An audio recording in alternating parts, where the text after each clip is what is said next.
माने सहन क्षमता। अब देखेंगे कि जितनी ज्यादा स्ट्रगल उतना ज्यादा टॉलरेंस। हमारे मम्मी पापा ने हमसे ज्यादा स्ट्रगल की हुई थी तो उनके पास काफी टॉलरेंस पावर था।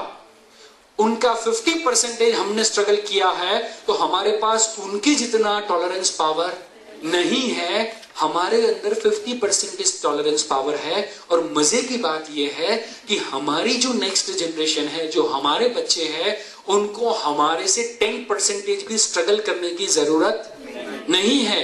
क्यों? क्योंकि उनको जो भी चाहिए वो सारी की सारी फैसिलिटीज हम प्रोवाइड कर देते हैं। एंड इसीलिए नेक्स्ट जनरेशन के अंदर टॉलरेंस पावर भी नहीं है या बहुत कम है। एंड इसीलिए आज 5 साल के 7 साल के बेटे या बेटी के सामने ऊंची आवाज से हम बात नहीं कर सकते। पहले के समय की यदि बात किया करें तो हमारे और आपके मम्मी पापा जब हमको स्कूल पे छोड़ने के लिए आया करते थे तो क्या बोलते थे मास्टर को, सर को क्या बोलते थे? मारना, कुछ भी मारना, कैसे भी मारना, लकड़ी से मारना, फुटपट्टी से मारना, जो भी करना, लेकिन इसको सीधा करके स्कूल से घर पे भेजना। अग्रीड? यस और नो? हमारे मम्मी पापा ऐसा कहा करते थे। और गुजराती में एक कहावत थी, सोटी वागे चमचम ने विद्या आवे। लेकिन आज यदि वही कहावत को मैं कुछ नया रूप देना चाहूंगा तो सोटी वागे चमचम ने छापा में न्यूज आवे जमजम। आज कोई भी मम्मी या पापा अपने बेटे या बेटी को छोड़ने के लिए जाते हैं तो सबसे पहले टीचर को बोलते हैं, खबरदार बेटे के ऊपर हाथ उठाया तो। आपने मेरे बेटे के ऊपर हाथ कैसे उठाया? उसका लाइसेंस तो सिर्फ मेरे पास है। तो हम हमारे मम्मी को, सॉरी सर को या जो मैडम है उनको हम बोलते हैं कि आपको उसके ऊपर हाथ उठाने की जरूरत नहीं है। एंड लीगली आज कोई भी टीचर बच्चे के ऊपर हाथ उठा सकता नहीं है, जस्ट बिकॉज कि बच्चों के अंदर क्या पावर कम हुआ है? कौन सा पावर? टॉलरेंस पावर कम हुआ है। आने वाले 5 साल तक ठहरो, 5 साल के बाद यही रूल, यही रेगुलेशन पेरेंट के लिए भी आने वाला है। 5 साल के बाद लीगली मम्मी और पापा भी बच्चे के ऊपर हाथ उठा नहीं पाएंगे। कितना मजा आएगा, बस फिर ताली बजानी रहेगी।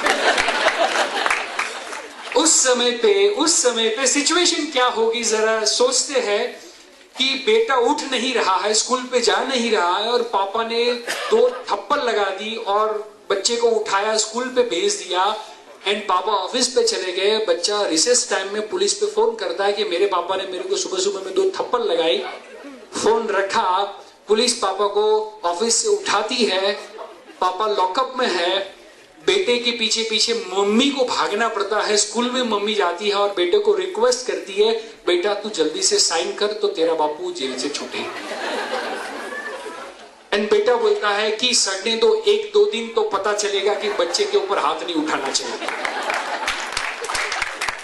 तो बच्चों के ऊपर हाथ नहीं उठाना चाहिए। ये टॉलरेंस पावर बच्चों का दिन ब दिन कम होता जा रहा है। इसीलिए रोक टोक एंड ठोक वाला सिस्टम आगे से जरा भी काम करने वाला नहीं है। बच्चों में इतनी अवेयरनेस है, बच्चे उतने स्मार्ट है। अभी की यदि मैं बात करूं तो सूरत की ही बात है।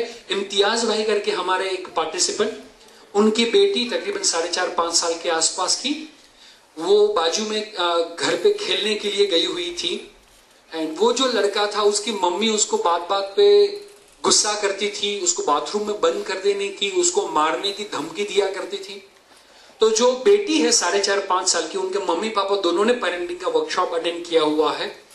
एंड अकॉर्डिंगली वो सारे टूल्स एंड टेक्निक्स फॉलो करते। तो वो बच्ची के अंदर कितनी मैच्योरिटी है। मम्मी जब वो उसके दोस्त को, उसके फ्रेंड को धमका रही थी, डांट रही थी, मार रही थी, उसको डरा रही थी, तो बेटी बोलती है, इम्तियाज भाई की बेटी बोलती है, आंटी 5 मिनट ठहरो ना। 5 मिनट? बोले हाँ 5 मिनट। 5 मिनट आप ठहरो, मैं 5 मिनट में आती हूं। तो जल्दी से भागती भागती अपने घर पे गई। घर पे जाके मेरी सक्सेसफुल पेरेंटिंग की बुक उठा के लेके आई एंड वो आंटी को दी। बोला आप पहले ये पढ़ो फिर बाकी की प्रोसीजर करना।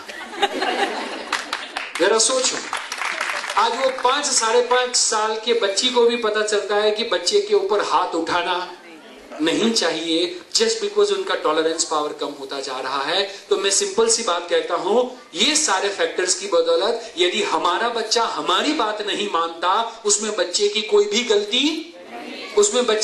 भी गलती नहीं है नहीं